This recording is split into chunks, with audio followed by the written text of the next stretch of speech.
History often paints Joseph Stalin as the iron-fisted ruler who transformed the Soviet Union into a world superpower, the man who helped defeat Nazi Germany and raise the red flag over Berlin. But behind that image, behind the parades, the propaganda, and the carefully constructed legend was another truth. A truth soaked in blood. Stalin was not simply a leader. He was a master of fear. A man who built his empire on broken bones and silenced millions of voices. Under his rule, famine became a weapon, prisons became cities, and suspicion became a death sentence. Tonight, we dive into the most terrifying side of Joseph Stalin. A story of power, paranoia, and unimaginable cruelty. The world first saw him rise in 1924, when Vladimir Lenin, the father of the Soviet Union, died. At the funeral, Stalin played the role of a loyal disciple, quiet, modest, unassuming. To most, he seemed ordinary, but hidden behind those eyes was calculation, a patient predator waiting for the perfect moment to strike. By 1929, he had outmaneuvered every rival. Leon Trotsky, once his greatest challenger, was exiled. Other Bolshevik leaders Zinoviev, Kamenev, Bukharin were sidelined, disgraced, or destroyed. And with absolute power in his hands, Stalin began to shape the Soviet Union in his own image. But Stalin's vision came at a horrifying cost. His dream was to transform a rural, peasant nation into an industrial empire. To do this, he declared war on the countryside. Farmers were stripped of their land and forced into massive collective farms. Those who resisted were branded as gulags, enemies of the people, and deported to Siberia, or shot. This was not just economic policy, it was social engineering by force, and the result was catastrophe. From 1930 to 1933, famine spread across the Soviet Union. In Ukraine, Kazakhstan, and parts of Russia, millions starved. Entire villages disappeared. Parents dug for roots in frozen ground to feed their children. Some resorted to unthinkable acts: cannibalism, the eating of the dead. Yet as people starved, trains carried grain away from the countryside. Stalin sold it abroad, eager to show the world that socialism was thriving. Behind closed doors, he dismissed reports of hunger as lies, calling desperate peasants enemies who deserved no sympathy. This famine, known today as the Holodomor, claimed millions of lives. To this day, historians debate the exact number. Some say 3 million, others 7. But one fact is clear: it was not an accident of nature. It was engineered, deliberate, and it would set the stage for the horrors yet to come. Because famine was only the beginning. For those who survived, another fate awaited them: the Gulag. History remembers Joseph Stalin as a man of paradox. To some, he was the hero of the Soviet Union, the leader who brought victory over Hitler, the iron figure who turned a poor, rural empire into a modern superpower. But to millions who lived under his rule, he was something very different: a destroyer, a tyrant, and one of the most terrifying men in human history. This is the hidden face of Joseph Stalin, a story not of medals and parades, but of silence, starvation, fear, and death. When Vladimir Lenin died in 1924, the Soviet Union was still young, fragile, and divided. Lenin had built the world's first communist state, but even he feared the dangers of absolute power. In his final writings, Lenin warned against one man in particular, a man he described as rude, dangerous, and unfit to rule. That man was Joseph Stalin. At the time, Stalin was not seen as the obvious successor. He was not a great speaker like Leon Trotsky. He was not an intellectual like Bukharin. He was quiet, bureaucratic, and, in many ways, unremarkable. But that was his greatest weapon. While others underestimated him, Stalin plotted. He studied every weakness, every rivalry, every crack in the Bolshevik leadership. And slowly, patiently, he made his move. By controlling the party's machinery, the appointments, the records, the very levers of power, Stalin positioned himself at the center. Rival after rival was pushed aside. Trotsky, once Lenin's closest ally, was stripped of power, humiliated, and finally forced into exile. Zinoviev and Kamenev, old comrades of Lenin, were sidelined. Even Bukharin, the party's great thinker, would eventually fall victim. By 1929, Stalin had done what few thought possible. He had eliminated every challenger. He stood alone at the top of the Soviet state. The man of steel, for that is what his name meant, was now unchallenged. And with absolute power in his hands, he began to reshape the Soviet Union in his own image. But Stalin's vision was not built on compromise or consent. It was built on fear, and the world would soon see the terrible price of his rule. By the end of the 1920s, Stalin was firmly in control of the Soviet Union, but control, in his eyes, meant more than political dominance. It meant reshaping the very fabric of society, its economy, its people, and even the way they thought. His grand plan was industrialization. Stalin dreamed of turning the Soviet Union into a powerhouse that could rival the West, with factories, steel mills, and vast cities rising where backward villages once stood. But to fuel this transformation, he needed one thing above all: grain. Grain was food for the workers who would build the factories. Grain was currency for foreign trade, sold abroad to buy the machines and technology the Soviet Union lacked. And so, Stalin looked to the countryside, to the millions of peasants who tilled the soil. But there was a problem. Soviet agriculture was still dominated by small family farms, many owned by independent peasants, known as gulags. These farmers worked their own land, sold their own produce, and resisted the idea of giving it all up for the state. To Stalin, they were obstacles. To him, the independent peasant was not a worker serving socialism, but an enemy, selfish,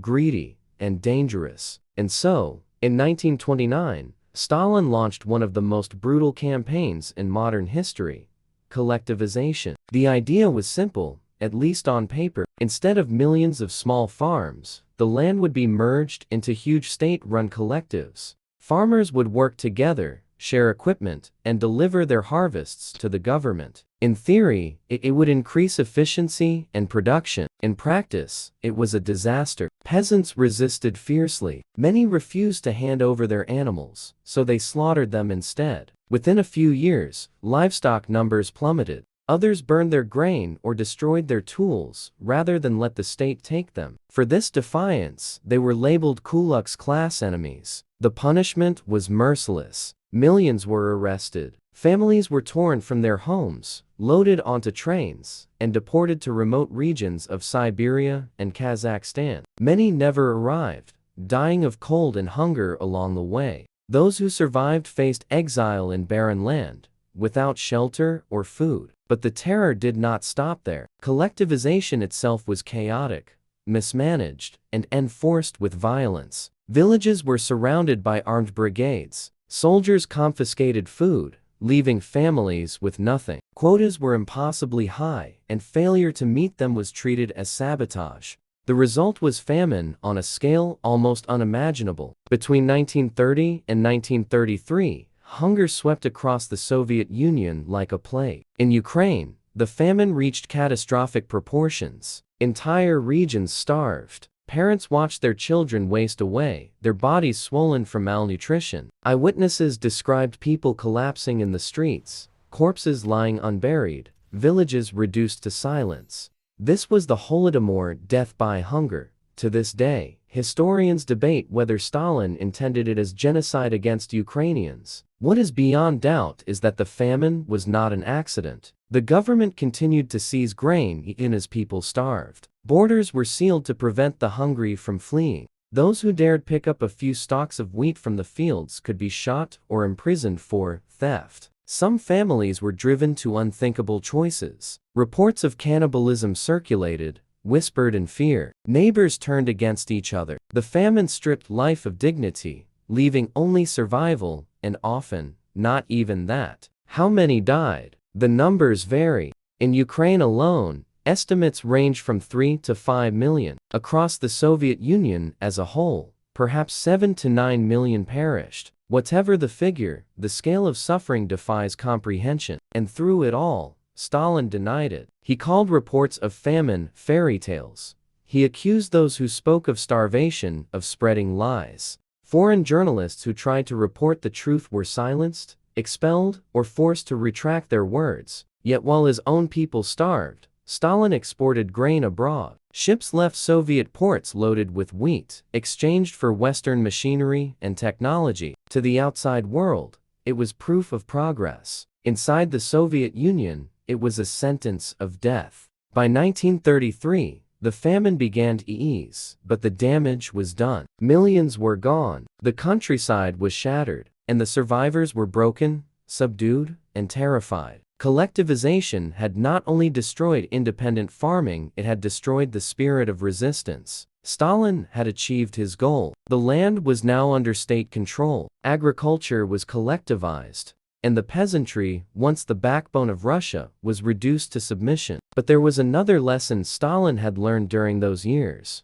That terror worked. Fear could move mountains where persuasion failed. Starvation could bend an entire people to his will. And so, as the famine faded, a new chapter of Stalin's rule began. A chapter not of hunger, but of prisons, forced labor, and the vast machinery of repression that would become the Gulag. If famine was Stalin's first weapon of terror, the Gulag was his second and perhaps the most enduring symbol of his rule. The word itself, Gulag, is an acronym. It stood for Glavno Upravlenie Lagere, the main camp administration. But in the Soviet Union, it came to mean something far greater. It was not just a system of camps. It was a world within a world. A shadow country built on fear, barbed wire, and endless labor. By the 1930s, the Gulag stretched across the Soviet Union like a hidden empire. From the frozen forests of Siberia to the deserts of Central Asia, from the Arctic Circle to the Pacific coast,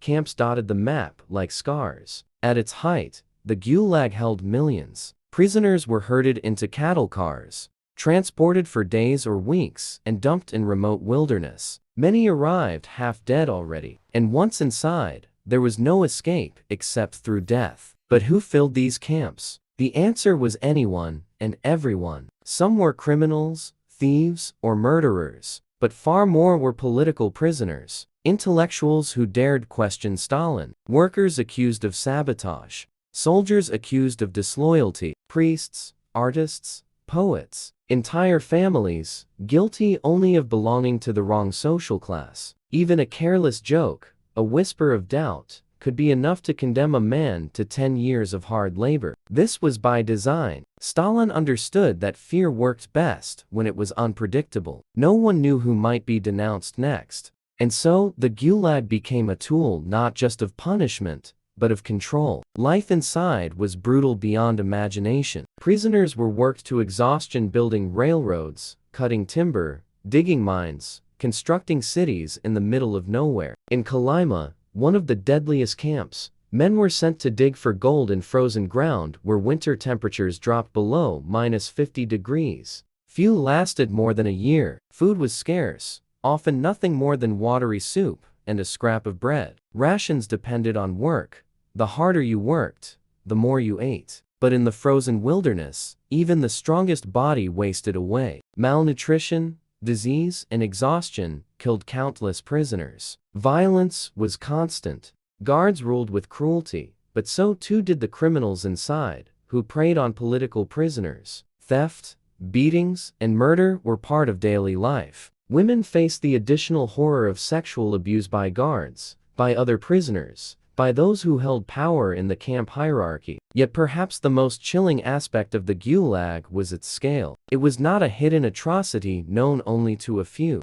Everyone in the Soviet Union knew someone who had disappeared into its depths. It was a looming threat, a reminder that anyone could vanish overnight. And vanish they did. Arrests came suddenly, often in the dead of night. The knock on the door, the flashlight beam, the waiting truck outside. Families rarely saw their loved ones again. Letters from the camps were censored, if they came at all. Most people never learned where their relatives had been sent, or whether they were alive or dead. The Gulag became an economy of its own. Entire industries depended on forced labor. Timber, coal, gold, and infrastructure projects all were built on the backs of prisoners. The famous White Sea-Baltic Canal, constructed in just 20 months, was dug by more than 100,000 prisoners. Tens of thousands died in the process, their bodies buried in the very soil of the canal. And yet, in official propaganda, the Gulag was portrayed as a place of re-education,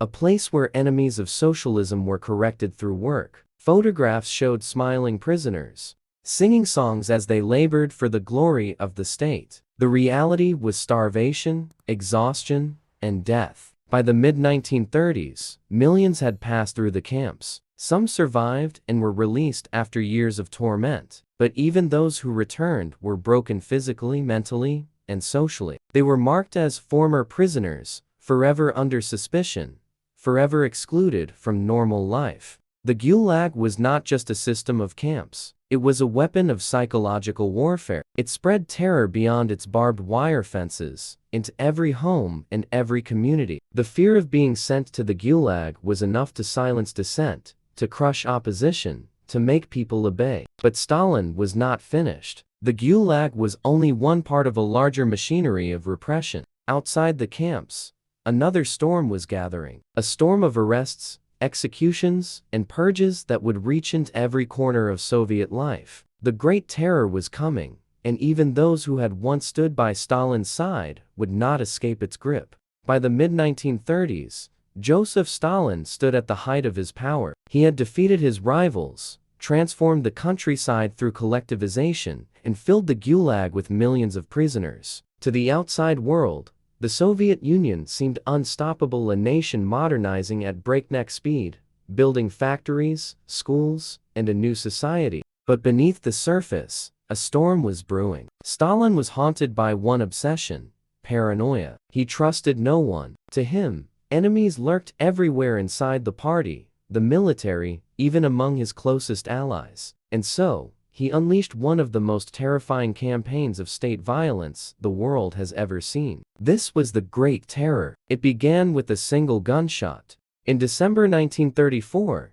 Sergei Kirov, a popular party leader in Leningrad, was assassinated in his office. To this day, many historians believe Stalin himself ordered the murder. Kirov was beloved, charismatic to charismatic. Perhaps Stalin saw him as a rival. Whatever the truth, Kirov's death became the excuse Stalin needed. He declared that enemies had infiltrated the party, plotting to overthrow socialism. The solution was simple: root them out, expose them, and eliminate them. But Stalin's definition of enemy was elastic. It could mean anyone, and soon, no one was safe. The purges began quietly, with whispers and denunciations. Then they spread like wildfire. Party members were arrested in the dead of night, accused of treason, sabotage, or espionage. Many were tortured until they confessed to crimes they had never committed. Confessions were scripted, rehearsed, and paraded before the world in infamous show trials.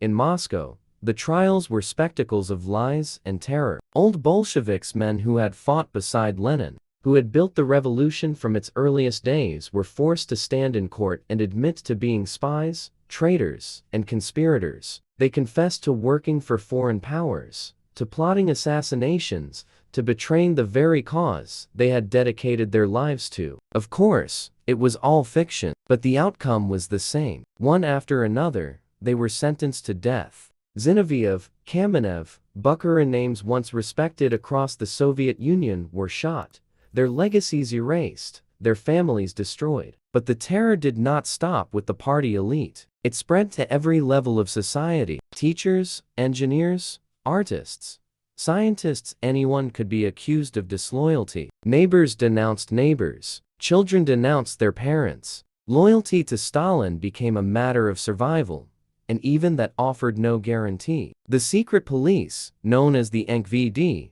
operated under quotas. Local officials were ordered to arrest and execute a certain number of enemies. If they fell short, they themselves could be accused. This madness created a cycle of paranoia where accusation became a weapon, and no one knew who might vanish next. Executions reached industrial scale. During the peak of 1937 and 1938, thousands were shot every week. Some estimates suggest that more than 700,000 people were executed during the Great Terror alone. Mass graves filled the forests around Moscow, Leningrad, and countless other cities. Bodies were dumped into pits, nameless, forgotten. The military was gutted. Stalin, terrified of betrayal, purged the Red Army's leadership. 3 of 5 marshals, 13 of 15 army commanders, and thousands of officers were executed or imprisoned. This left the Soviet Union dangerously weakened on the eve of World War II. But for Stalin, paranoia outweighed even military strength. Inside the prisons, the methods were cruel and relentless. Prisoners were beaten, deprived of sleep, broken until they signed false confessions. Some were promised leniency if they cooperated, only to be shot anyway. The goal was not truth, it was obedience. It was fear. The terror was not random. It was a message. Stalin wanted the Soviet people to understand that he was untouchable, that his will was law, and that any hint of disobedience would be crushed. By eliminating the old Bolsheviks, he rewrote history, making himself the sole heir of Lenin's legacy. By decimating the intelligentsia and the military, he removed any potential challenger. But the cost was immense. The Soviet Union became a nation of silence. People spoke in whispers, afraid of saying the wrong word. Families avoided discussing politics, even at the dinner table. A casual joke could mean prison. Trust evaporated. The only safe loyalty was loyalty to Stalin, and even then, safety was an illusion. For ordinary citizens, the terror created an atmosphere of dread. You could be taken at any time. A knock on the door at night meant only one thing: the Enquete had come. Few ever returned. Children woke to find their parents gone. Wives waited for husbands who never came home. Entire lives disappeared into the machinery of repression. And still, the cult of Stalin grew. While the purges raged, propaganda painted him as the wise father of the nation, the protector of the people. Portraits of Stalin hung in every home, every school, every factory. Newspapers praised his genius. Songs glorified his leadership. The terror was hidden behind a facade of devotion. By 1938, the storm began to subside. The purges slowed, but by then, the damage was irreversible. Millions had been imprisoned, executed, or exiled. The party, the army, and the intelligentsia were decimated. Soviet society was scarred by suspicion and grief. Stalin had achieved total control. He had silenced every rival, every critic, every independent voice. The Great Terror was not just about killing. It was about remaking the Soviet Union in his image, an empire built not on trust or truth, but on fear. But history was not finished with Stalin. Even as the blood of the purges dried, another storm was approaching. A storm from beyond the Soviet borders. Adolf Hitler was rising in Germany, and soon the two most brutal regimes in history would collide. The next chapter of Stalin's rule would be written in war that would devastate the Soviet Union, kill tens of millions, and yet, paradoxically, elevate Stalin to the status of a global hero.